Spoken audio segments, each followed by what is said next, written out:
Hey guys, it's John back with the Curtins For You Podcast. I figured I would do another episode just because it's been a while. The BlueWhite Art Collective has sprung, and we had Fred Fest, so there's kind of a lot to talk about. I want to start off by saying that for the people that were at Fred Festival, I hope you guys had a really incredible time. I know for me and a lot of my friends who grew up in Wilton, that was a culmination of years of hard work, of practice, of listening and patience and fucking dancing super hard, It was really, really a beautiful experience for those of you that were there. I hope you had an awesome time. For those of you that weren't there, I would head straight to Bandcamp and download or buy the sets. I'd also check out Dawes. I'd check out Corey Wong. Ben's band Elephant Proof absolutely crushed. Grateful Shred is amazing. His Golden Messenger is awesome. Acoustic Trio, amazing.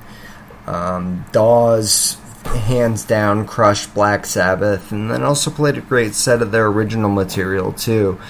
And I'm sure if you look on their Instagram, you'll see that they're playing with Phil Lesh at the Cap on Halloween. So that kind of gives you an idea of how diverse, Dawes is. But really, really, what an incredible time. I remember sort of sitting back and trying to kind of take it all in. And it was such a beautiful experience. And then, if you want to get into Fred Fest, I want to pull up my phone here and kind of give you an idea of what I thought were highlights and what I really loved. First night, I thought that Hot Tea was by far the best hot tea ever. That hot tea is hot. That jam is smoking. I love Seekers on the Ridge. I'm a big Donnie Darko fan. I'm a big 80s music fan. So I'm a big fan of the Seekers on the Ridge. And I thought part 1 and part 2 were amazing and could be considered, best played ever type stuff. I thought they were really, really tight in terms of part 1, part 2, those jams are really, really solid. The Arrow that follows was definitely a highlight. But again, the Hot Tea was definitely the best jam, the best song of night 1. It was great to see Dawes come out, to see Taylor come out and played This Old Sea and Don't Do It for the encore. I know that he had a bit of trouble with the lyrics for This Old Sea, but what can you do? He's not familiar. But I thought it was really cool that Dawes even stuck around to listen to Goose. Dawes has been around for a long time. They're, a very established band, and it was cool to see, sort of the mutual respect that both bands had for each other. I loved that Black Sabbath Dawes set. I thought that was unbelievable. I could not believe they nailed it. They nailed it front to back. They did not miss a song. They did not miss a note, and they absolutely crushed. That was one of my favorite sets, actually, at Fred. Corey Wong as well was just unbelievable.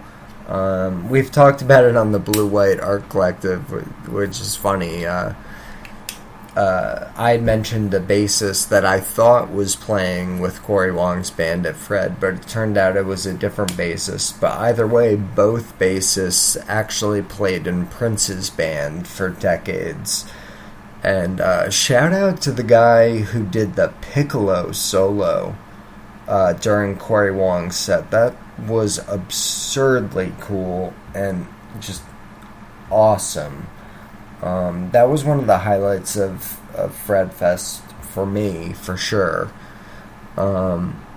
Moving on to the second night, I'm just trying to kind of briefly give you guys kind of my feelings on the show.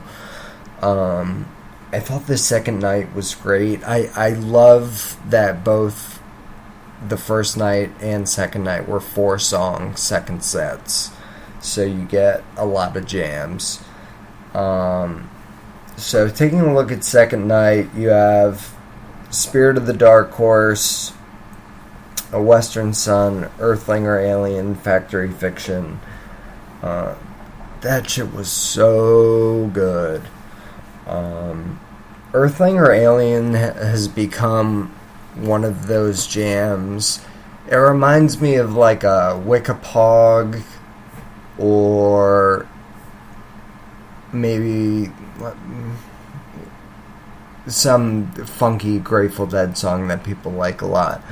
I love the jams. I love the start-stop.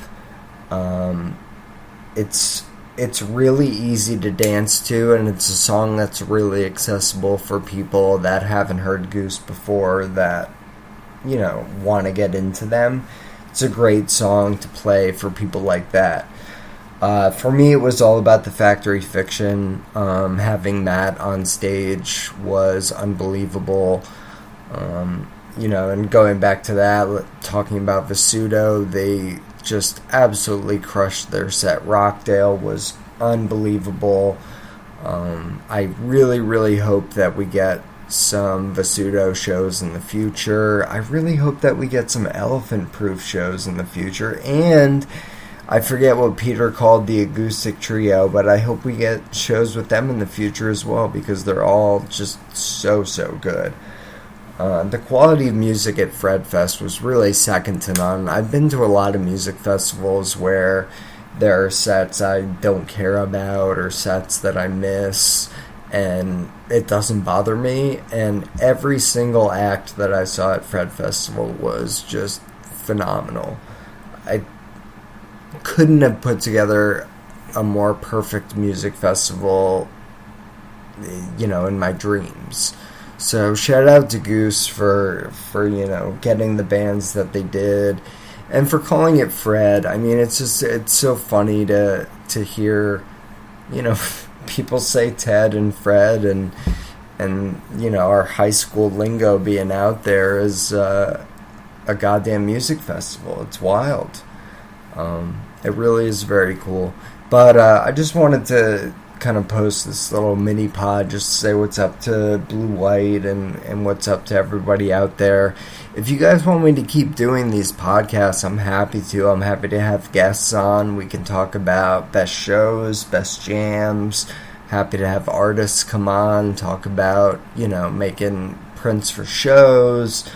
You know, I'm really open to doing anything. I just want, you know, this community to stay connected, stay open, stay kind, and continue to, you know, dance hard. So, yeah, I'm going to post this pretty brief mini pod, but hopefully you listen to it, and, you know, let me know what you think. Let me know what you guys want. I want to bring the content to you that you guys want. Having grown up in Wilton, you know, being sort of surrounded by Goose, you know, my whole life, or at least in my later years, but Wilton was a breeding ground for amazing music. And we, you know, in high school, instead of parties, we had bands playing. Lots of bands playing, and people would just pick up instruments and off they'd go. So it really was exciting. But like I said, I'm just I'm throwing this out there for you guys. Let me know if you want me to keep going. If not, you know what, I don't care. But if you want me to keep putting out pods, I will. I'll have special guests and all that stuff. But otherwise, you can listen to the previous episodes, kind of see like what I was doing. I don't even really remember now what exactly we had talked about, but I know there was some talk about Goose. I talked about football a little bit. But yeah, let me know what you guys want, and that's what I'd like to bring to the community. So thank you all for following BlueWhite, those of you that do. Thank you all for listening to this, for those of you that do, and stay Ted, you guys. Thank you.